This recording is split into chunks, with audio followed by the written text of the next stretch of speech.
পাকিস্তানকে রক্ষার দায়িত্ব, ইমানি দায়িত্ব সম্ভবত এখন বাংলাদেশের কাঁধে। অন্তত সরকারের ঘনিষ্ঠ জন হিসেবে যারা পরিচিত এবং সরকারের বিভিন্ন পর্যায় থেকে যে মন্তব্য আমরা গত 5 আগস্টের পর থেকে শুনছি, তাদের বিভিন্ন কর্মকাণ্ড দেখছি, তাতে স্পষ্টতই এটি প্রমাণ করে ভারত যদি পাকিস্তান আক্রমণ করে তাহলে বাংলাদেশে উচিত হবে উত্তর পূর্ব ভারতের 7 রাজ্য দখল করে নেওয়া। এ ব্যাপারে চীনের সাথে যৌথ সামরিক ব্যবস্থা নিয়ে আলোচনা শুরু করা প্রয়োজন, এমন মন্তব্য করেছেন, ফেসবুকে স্ট্যাটাস দিয়েছেন বিডিআর হত্যাকাণ্ডের পুনঃতদন্ত কমিশনের চেয়ারম্যান মেজর জেনারেল অবসরপ্রাপ্ত ফজলুর রহমান। এ কথা আপনাদেরকে আমি জানিয়েছি। কিন্তু যখন এই বিষয়টা নিয়ে সমালোচনা শুরু হলো, তখন আবার তিনি তাকে আত্মপক্ষ সমর্থনের জন্য দীর্ঘ আরো একটি স্ট্যাটাস দিয়েছেন, যেটি আরো বেশি বিতর্কিত, আরো বেশি ভয়ঙ্কর। এবং পাকিস্তানের জন্য বর্তমান সরকারের কি করা উচিত বা বর্তমান সরকারের ঘনিষ্ঠজনরা যা বলছেন তাতে আমরা অবশ্যই উদ্বিগ্ন। এই বিষয়টা নিয়ে আবার কথা বলার প্রয়োজন মনে করলাম। তিনি তার নতুন স্ট্যাটাসে লিখছেন যে ভারত এনআরসি বা নাগরিকপঞ্জি করে সে দেশে মুসলমানদের নাগরিকত্ব কেড়ে নিয়ে কনসেন্ট্রেশন ক্যাম্পে আবদ্ধ করে মুসলমানদের হত্যা করছে, কিংবা ভারতের মুসলমানদের বাংলাদেশ কিংবা পাকিস্তানে পুশ করে পাঠিয়ে দেওয়া, মুসলমানদের নির্যাতন করা হচ্ছে নানানভাবে। অর্থাৎ ভারত একটি সাম্প্রদায়িক রাষ্ট্র। ভারত যে ক্রমান্বয়ে সাম্প্রদায়িক রাষ্ট্র হয়ে উঠছে, এই কথাতে কোনো ভুল নেই, এটা তো আমরাও স্বীকার করি। এবং নরেন্দ্র মোদী পুরোপুরি আপাদমস্তক একজন সাম্প্রদায়িক ব্যক্তি, এটি তো ভারতের জনগণ বলে, এটি সে দেশের অন্যান্য রাজনৈতিক দলগুলো স্বীকার করে। কাশ্মীরের পেহেলগামে যে সন্ত্রাসী হামলার ঘটনা ঘটলো, এর পিছনেও যে মোদির সাম্প্রদায়িক কার্ড ব্যবহার হতে পারে রাজনৈতিক উদ্দেশ্যে, সেই সন্দেহের কথা আমি নিজেও এর আগে বলেছি। কিন্তু ভয়ঙ্কর কথা যেটি তিনি বলছেন অবসরপ্রাপ্ত মেজর জেনারেল ফজলুর রহমান সাহেবরা, আমি সাহেবরা বললাম এই কারণে যে তার মতন আরো সাবেক জেনারেলরা আছেন, বর্তমানদের মধ্যে অনেকে রয়েছেন, এরকম অনেকে অভিযোগ করেন। সেই জায়গা থেকে বলছি যে তিনি বলছেন এই উপমহাদেশে মূলত দুটি মুসলমান দেশ, পাকিস্তান এবং বাংলাদেশ, মূলত দুটি মুসলমান দেশ। আচ্ছা, ভারতে মুসলমানদের জান এবং মাল রক্ষার মূল দায়িত্ব পালন করতে হবে বাংলাদেশ এবং পাকিস্তানকে, অর্থাৎ পাকিস্তানের সঙ্গে হাত মিলিয়ে চীনের সহায়তায় পাল্টা জবাব দিতে হবে ভারতের 7 সিস্টার্স দখল করে নেওয়ার মাধ্যমে। কি ভয়ঙ্কর কথা! প্রথম কথা হচ্ছে, এই মুসলমানিত্বের দোহাই দিয়ে ইসলাম রক্ষার নামে পূর্ব পাকিস্তান আমাদের উপরে যে গণহত্যা সংঘটিত করেছিল, সেই পাকিস্তানকে এখনো স্বাধীনতার 54 বছর পর এসেও এদেশের কিছু মানুষ সেই দৃষ্টিতেই দেখেন। অর্থাৎ তারা কি বলতে চাইবে যে আজকের যে পাকিস্তান, তারা যে এই আমাদের ভূখণ্ডে যে গণহত্যা শুরু করেছিল, নির্যাতন শুরু করেছিল, সেটি তারা ঠিক করেছিল ইসলাম রক্ষা নামে। দ্বিতীয়ত, ভারতে মুসলিম নির্যাতনের জন্য আমরা কেন সে দেশ আক্রমণ করতে যাব?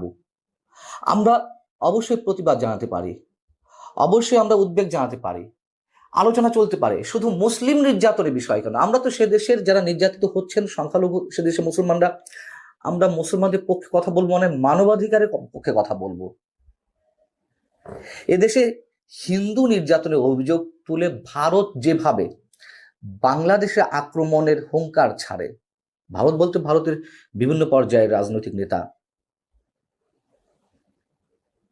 সেটি নিশ্চয়ই আমরা সমর্থন করি না, সেটি নিশ্চয়ই আমরা প্রতিবাদ করেছি। যদিও জেনারেল ফজলুর রহমান বলেছেন যে এসব বিষয়ে নাকি কোনো প্রতিবাদ নেই, যারা এই বিষয়ে কথা বলেন না তারা যেন তার স্ট্যাটাস নিয়ে কোনো কথা না বলেন। বেশ ভালো কথা, আমরা তো বলেছি, তার অনেক অনেক ভুরি ভুরি উদাহরণ আছে, কোথায় আছে কি আছে আপনারা খুঁজে দেখুন। যেহেতু আমরা বলেছি, মেজর ফজলুর রহমানের কথা অনুযায়ী অবশ্যই আমরা তার বক্তব্যের বিরোধিতা করতে পারি, সমালোচনা করতে পারি। এদেশের হিন্দু বৌদ্ধ খ্রিস্টান ঐক্য পরিষদ নামে একটি সংগঠন আছে, তারাও যে এদেশের কথিত ইসলামী রাজনৈতিক শক্তিগুলোর মতো বা কথিত ইসলামী সংগঠনগুলোর মতন হিন্দু বৌদ্ধ খ্রিস্টান ঐক্য পরিষদ যে একটি চরম সাম্প্রদায়িক প্রতিষ্ঠান, তা আমি আমার একাধিক লেখায় উল্লেখ করেছি, আমার বক্তব্যে উল্লেখ করেছি। এই প্রতিষ্ঠানটি যখন তাদের উপর নির্যাতনের অভিযোগে নরেন্দ্র মোদীর কাছে চিঠি লেখে তাদেরকে উদ্ধারের জন্য, সেটিকে নিশ্চয়ই আমরা ভালো চোখে নেইনি। তার কারণ তারা এই দেশকে তাদের নিজের বলে মনে করে না। তারা ভারতকে ডেকে নিয়ে আসে, ভারতের প্রধানমন্ত্রীকে বিচার সালিশ করতে বলে। অতএব এগুলো কোনোটিকে আমরা সমর্থন করি না। মেজর জেনারেল ফজলুর রহমান তিনি যে কথাগুলো বলেছেন বা বলছেন, চরম সাম্প্রদায়িক কথাবার্তা বলছেন।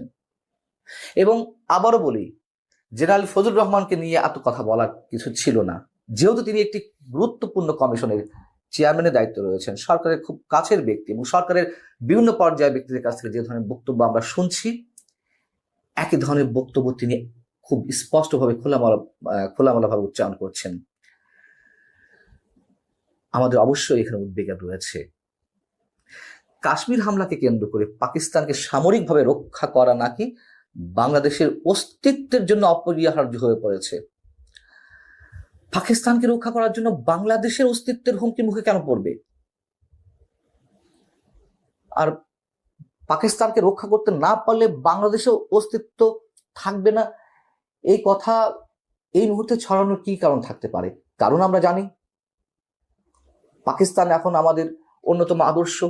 রিসেট বাটনে প্রেস করে ইতিহাসে সবকিছু মুছে ফেলার যে চেষ্টার প্রতিধ্বনি আমরা একেবারে টপ লেভেল থেকে শুনেছিলাম, এইগুলো তারই অংশ, আলাদা কিছু নয়। এবং এই যে আমরা পাকিস্তান রক্ষা করব কথাটার সঙ্গে কি আমরা বিশেষ কোনো অর্থ খুঁজে পাই না? ৭১ তো এরকম একটি গোষ্ঠী বলেছিল। এবং সাম্প্রতিক সময়ে ৫ আগস্টের পরে পাকিস্তানের জমিয়ত উলামায়ে ইসলামের শীর্ষ নেতা মানজুর মেঙ্গাল, তার সম্পর্কে আপনাদের সামনে আমি এর আগে জানিয়েছি। কদিন আগে তিনি বলেছেন, বাংলাদেশের উদ্দেশ্যে বলেছেন যে বাংলাদেশ পাকিস্তানের অংশ হবে, পূর্ব পাকিস্তান নয়, একেবারে সরাসরি এই পাকিস্তানের অংশ হবে, এইভাবে তিনি কথা বলে উল্লাস করেছেন। জেনারেল ফজলুর রহমান বলছেন, এই উপমহাদেশে মুসলমানদের স্বার্থ রক্ষা করা, মুসলমান বান্ধব মানুষদের স্বার্থ রক্ষা করা তার মূল উদ্দেশ্য। কে কি ভাবলো তা নিয়ে তার কোনো মাথা ব্যথা নেই। কি চরম সাম্প্রদায়িক একটা মন্তব্য করলেন। হিন্দু মুসলমানের মধ্যে স্পষ্ট বিভাজনের রেখা টেনে দিতে চাইলেন, এবং এটি নিঃসন্দেহে আমাদের মহান ৭১-এর মূল স্পিরিটের সঙ্গে সাংঘর্ষিক, এবং অবশ্যই আমাদের যে এক্সিস্টিং সংবিধান তার সঙ্গে সাংঘর্ষিক। কেন তিনি এইভাবে সাম্প্রদায়িক উস্কানি দিবেন? শুধুমাত্র মুসলমানদের রক্ষা করবেন? আমি তো বললাম প্রথমে, মানবাধিকার কথা আমরা উচ্চারণ করতে পারি, সেক্ষেত্রে মুসলমান শব্দ আসতেই পারে। আমরা সে অর্থে হিন্দুদের রক্ষা কথাও বলতে পারি।